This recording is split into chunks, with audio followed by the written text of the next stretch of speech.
King Darius organizes his empire through a vast hierarchy of governors to manage territory and secure the treasury. Yet Daniel stands apart in this bureaucracy. He possesses an excellent spirit, remaining completely reliable, with no negligence found in his work despite severe scrutiny. Darius intends to place Daniel over the whole kingdom. This planned promotion triggers immediate jealousy among the other administrators, who begin searching for a way to disqualify him. In a political structure where influence often relies on shared vulnerabilities, a man with no secrets to hide is a threat to the status quo. The conspirators audit Daniel's records and investigate his personal life. They find no bribes, no scandals, and no corruption to exploit. Since they cannot find a vice to criminalize, they decide to target his virtue. They look for a way to turn his daily devotion to God into a capital offense. They persuade the king to sign a 30-day mandate. During this time, anyone who prays to any god or man except the king will be thrown into a den of lions.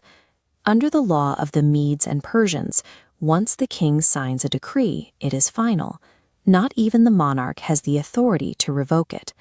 The conspirators have engineered a legal paradox, pitting the unchangeable law of the state directly against the practice of Daniel's faith. Daniel learns the decree has been signed, but he doesn't change his behavior. He goes home, opens his windows toward Jerusalem, and prays 3 times a day, just as he had done before.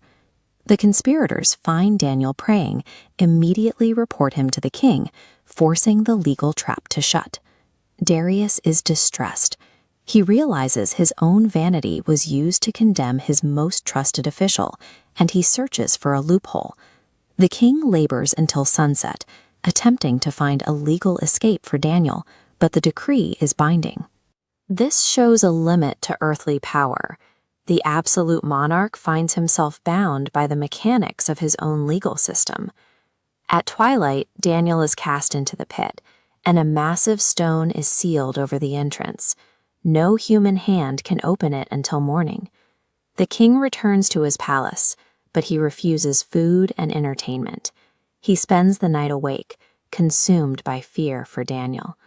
While the king paces in the light of the palace, Daniel is at peace in the darkness of the den, trusting the God he has served his whole life.